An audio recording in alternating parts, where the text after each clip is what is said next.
Dans les dernières vidéos Instagram, je te parlais justement du fait de configurer correctement son adresse mail professionnelle pour que tu puisses la placer sur ton profil, mais également ta bio qui va permettre en fait aux gens de continuer à voir ce qu'il y a sur ton profil. Donc il est logique que je te montre justement qu'est-ce que toi tu vas pouvoir présenter sur ton profil pour pousser les gens à interagir avec toi et à passer à l'abonnement pour plus tard passer à justement un achat de prestations de coaching, que ce soit du coaching personnalisé ou du coaching non personnalisé. D'ailleurs, par rapport à ces différents types de coaching, il y a une vidéo qui va arriver où je te présente les bénéfices de chacun des types de coaching qui soient personnalisés ou bien que ce soit de la vente de programmes automatisés sur un temps qui est donné. Sur Instagram, pour toi en tant que coach sportif, le type de posts que tu vas pouvoir publier sont illimités, mais justement, j'ai listé pour toi quelques posts qui fonctionnent vraiment et qui reviennent dans la plupart des posts des gros coachs. Le premier type de post que tu peux proposer, c'est les citations.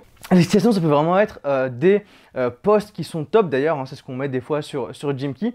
Mais le problème avec les citations, et ça je le sais même si on continue à le faire sur Gymkey, c'est que tout le monde en fait et ça commence à inonder le réseau. Du coup au final, si ta citation elle n'est pas pertinente, si elle n'est pas assez motivante, les personnes en fait vont simplement zapper ta publication sans liker ou sans commenter. Mais malgré ça, elle reste quand même assez pertinente parce que toi, en tant que coach sportif, il y a bien sûr l'accompagnement que tu peux donner à un client, mais il y a aussi ce côté motivation. Donc en fait, si tu peux faire que quand une personne passe sur Instagram et tombe sur ton post avec une citation motivante, si tu peux lui permettre d'avoir un petit coup de boost et un petit coup de motivation sur le moment, c'est quand même top. La personne va s'en rappeler et elle pourra justement éventuellement s'abonner à ton compte Instagram. Du coup, pour le bénéfice de ce type de post, déjà, c'est un petit boost pour toutes les personnes qui vont passer sur ton profil Instagram. C'est également quelque chose qui est assez simple à créer avec tous les outils qu'on a aujourd'hui, que ce soit Canva, Adobe XD, Photoshop, bref, peu importe.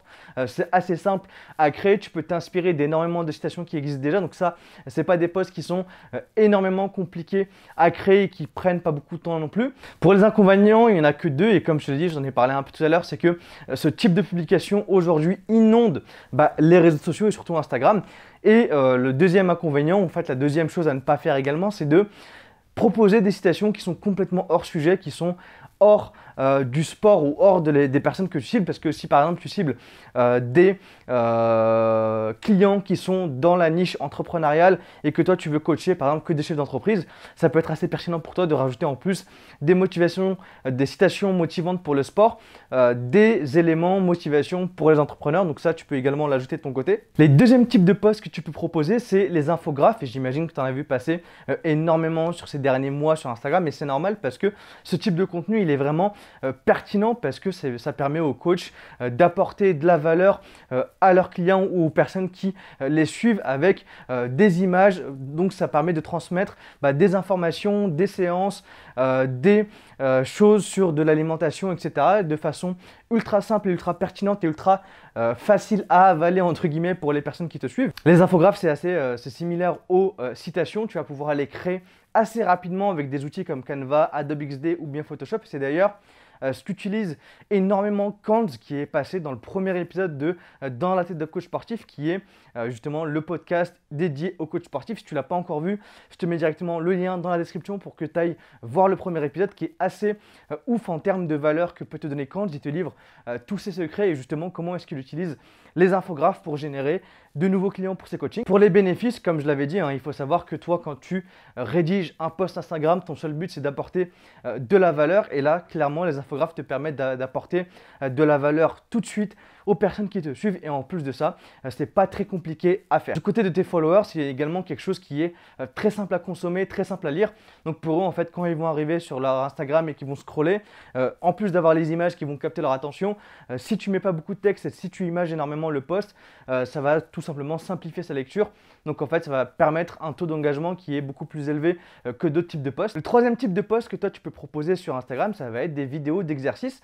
Donc le but ici, c'est de partager des vidéos où tu montres l'exécution d'exercices assez complexes. Comme aujourd'hui, il y a beaucoup de personnes qui font encore des erreurs d'exécution sur le soulevé de terre par exemple. Donc toi, en fait, ce que tu vas faire, c'est que tu vas apporter de la valeur de manière différente que les infographes et les autres posts dont je vais te parler aujourd'hui.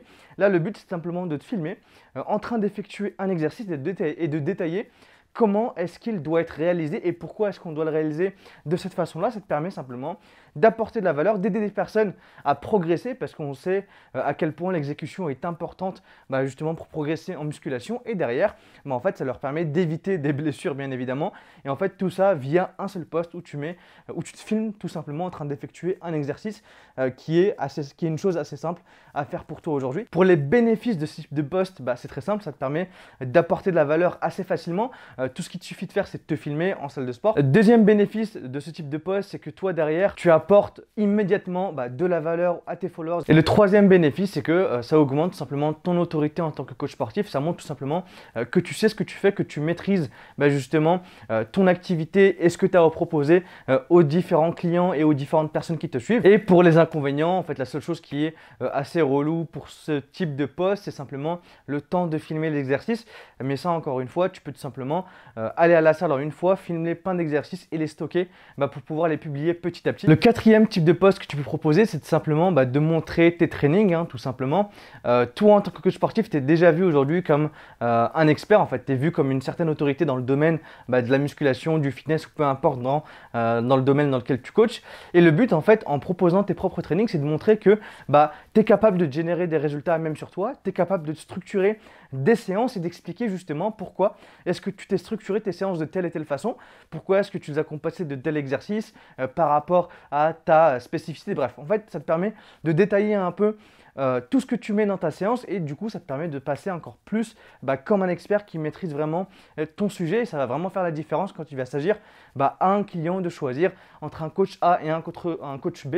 Le but, c'est qu'il choisisse justement le coach qui a le plus d'autorité dans son domaine. Pour les bénéfices, en fait, c'est simple à réaliser. Ça permet d'apporter de la valeur immédiatement. Ça augmente également ton autorité en tant que coach sportif parce que comme je te l'ai dit, tu détailles vraiment le pourquoi du comment et derrière, ça permet également à tes clients, à tes followers d'entrer dans ta vie perso, dans ton lifestyle. Donc, c'est toujours appréciable de mettre un peu de sa vie privée, de sa personnalité sur son compte professionnel. Et pour l'inconvénient, parce qu'il n'y en a qu'un, c'est vraiment encore une fois le temps de venir et de se filmer en train de faire un training. Des fois, on peut oublier parce que quand tu arrives et que tu fais une séance, tu ne penses pas toujours à te filmer. Donc, c'est vraiment le seul inconvénient que je peux voir à ce type de post. Le cinquième type de post que tu peux proposer, ça va être des photos ou bien des vidéos pendant les trainings ou après les trainings avec tes clients. Donc, si tu fais du coaching privé, que ce soit à domicile, en salle de sport ou en extérieur, c'est très simple pour toi. Il suffit simplement de te prendre en photo pendant que tu fais la séance avec ton client ou bien après. Ça va simplement montrer aux personnes qui te suivent qu'il y a déjà des gens qui te font confiance, avec qui tu fais déjà des coachings et qui après pourront voir le résultat par rapport à ce que je vais te dire après. Et si toi de ton côté tu ne fais pas de coaching en privé et que tu fais par exemple que du coaching en ligne, tu peux également demander à tes clients de t'envoyer justement des photos en pleine séance ou bien des photos après leur séance. Et toi, ce que tu vas faire dans les deux cas, c'est que tu vas simplement détailler la séance que tu viens de faire avec ton client, pourquoi est-ce que tu l'as structuré de cette façon et comment s'est senti ton client à la fin. Pour les bénéfices de ce type de post, il y en a énormément. Déjà, c'est ultra simple à effectuer, c'est-à-dire qu'en fait, tu as simplement à demander une photo ou bien une vidéo à un client ou bien de la prendre toi-même. Le deuxième bénéfice que ça apporte, c'est que, encore une fois, ça affirme ton autorité en tant que coach sportif parce que ça montre tout simplement que des gens te font déjà confiance, que tu fais déjà des coachings avec des personnes et que tu es capable en fait d'expliquer pourquoi est-ce que tu fais telle et telle séance avec telle et telle personne. Et le dernier bénéfice, ça rentre un peu avec le deuxième, c'est simplement ça va servir de preuve sociale comme je te l'ai dit pour prouver qu'il y a déjà des personnes qui te font confiance. Et pour l'inconvénient, il n'y en a aucun parce que tu n'as aucune excuse pour publier ce type de post. C'est quelque chose qui est ultra simple à faire, tu as simplement à prendre une photo ou une vidéo ou bien à en demander, donc il n'y a pas vraiment d'inconvénient pour ce type de post sur Instagram. Le dernier type de post que tu peux proposer, et c'est l'un pour moi des plus puissants justement que tu puisses proposer sur Instagram en tant que coach sportif, c'est des photos en fait de progression de tes clients. Parce qu'aujourd'hui, toi en tant que coach sportif, tu vas être jugé sur la progression de tes clients. Et dans le fitness, on juge sur quoi? Il y a des statistiques, mais bon, ça c'est pas très imagé. Du coup, c'est pas la meilleure chose à mettre sur Instagram. Et la deuxième, c'est tout simplement avec le physique et le corps des gens qui changent. Du coup, toi de ton côté, ce que tu vas faire, c'est simplement avec l'accord de tes clients, bien entendu, mettre en ligne justement leur photo de progression, tout simplement parce que j'imagine que toi, tu leur prends des photos, que ce soit hebdomadaire ou bien mensuel, que tu fais des bilans. Donc, c'est quelquefois prendre des photos d'un client à son début puis à la fin pour montrer en fait sa progression. Et en fait, ça également, ça énormément de bénéfices. C'est ultra simple à effectuer. Tu demandes simplement à ton client de se prendre en photo de face, de profil et de dos sur différentes semaines, sur différents mois pour pouvoir justement montrer son évolution. Ça permet encore une fois d'asseoir ton autorité de coach sportif parce que ça montre encore une fois que tu es capable de générer des résultats sportifs concrets pour tes clients. Et ça sert également de preuve sociale parce que les gens qui vont passer par ton profil vont simplement voir encore une fois que des personnes te font déjà confiance, qu'elles t'ont déjà donné leur argent pour que tu puisses les aider à changer physiquement. Donc encore une fois, ça assoit ton autorité et la preuve sociale qu'on veut avoir les gens pour aller prendre un coaching avec toi. Et le seul inconvénient que je vois là, c'est tout simplement qu'à chaque fois, tu vas devoir demander l'accord de tes clients. Bien évidemment, ne poste jamais de photos avant-après de tes clients parce que dans la plupart des cas, c'est des photos où en fait ils sont simplement soit en maillot de bain, soit en caleçon.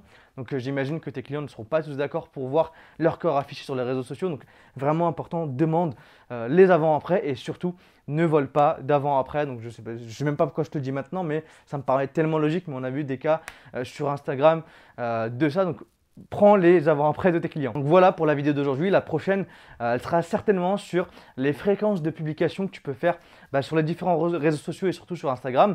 D'ici là, moi je t'invite vraiment à t'abonner à la chaîne YouTube de Jimkey et à activer les notifications pour ne manquer aucune autre vidéo qui arrive. On essaie vraiment de t'apporter un maximum de valeur pour que tu puisses développer ton activité. Et n'oublie pas également que tu as le droit à 7 jours offerts pour essayer gratuitement Jimkey qui va te permettre de délivrer la meilleure expérience de coaching possible à tes clients. Nous, on se retrouve dans une prochaine vidéo et d'ici là, je te souhaite de très bons coachings et surtout, prends soin de toi. Salut!